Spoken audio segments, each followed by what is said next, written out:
Hello YouTube, Atheist Fat Cat here. Now while I've got you here, I want to tell you a brief story about the operations of the Catholic Church. Now my story begins with a man who goes by the title of Reverend Stephen Keisel.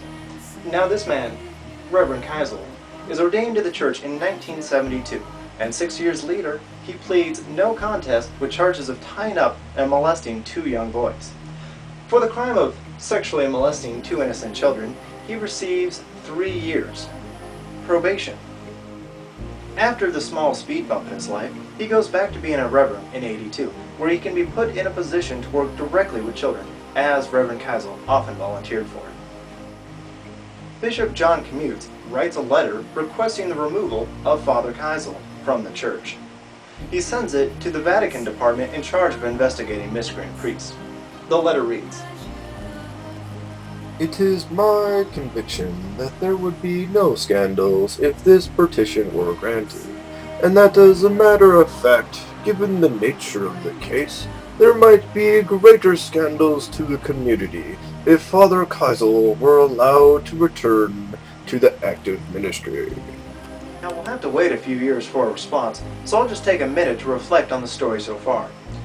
I just can't help but feel that if a known child rapist is not suitably punished for their crimes, nor are they given a reasonable amount of rehabilitation or counseling, then that same person would most likely revert back to their inner child molesting self. But that's just my opinion. I could be wrong. Would you take that chance? Hey, here's Cardinal Ratzinger with his response. It only took him 3 years to respond. His letter reads, "The argument for removing Father Keisel are of grave significance. Such action requires very careful review and more time. I also urge you to provide Father Keisel with as much potential care as possible while awaiting the decision. Any decision to defraud Father Keisel must take into account the good of the universal church."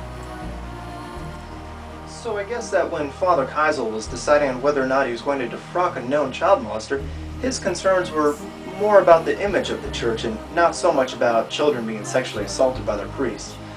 Needless to say that nothing was resolved. Now, over the years, there have been a grand total of 15 letters concerning Father Keisel's conduct with the children or other similar matters, but they had received little response, if any. I personally would have just gone to the authorities and had some kind of investigation done or something, but I guess that's just me. In 1998, Father Keisel writes to Cardinal Ratzinger. The letter reads, "I am 72 years of age, Your Eminence, and I am in poor health.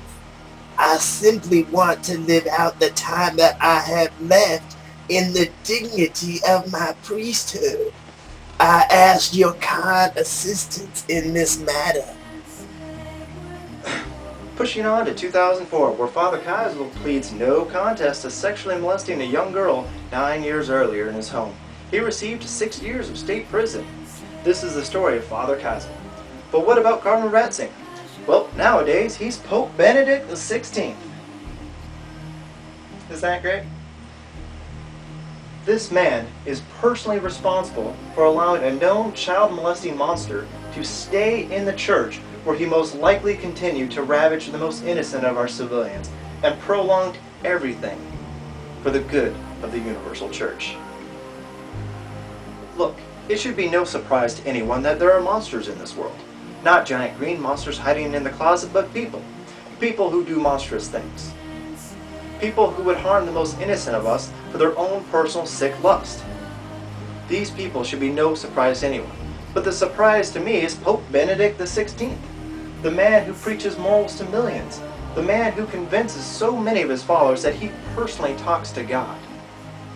This man is personally responsible for allowing a known child molester to stay in the church, where he could most likely continue to ravage the most innocent of us.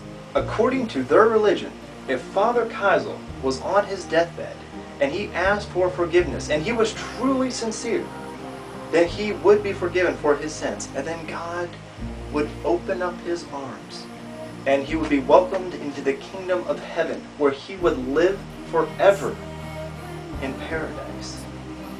But what about people like me? I'm not part of their religion. In fact, I'm not part of any religion. I'm an atheist. And according to this religion, people like me who do not share their religious views and do not worship their God would and should burn in the fiery lakes of hell for all of eternity, where we would live in agony. So my only question is, what do you think about all this?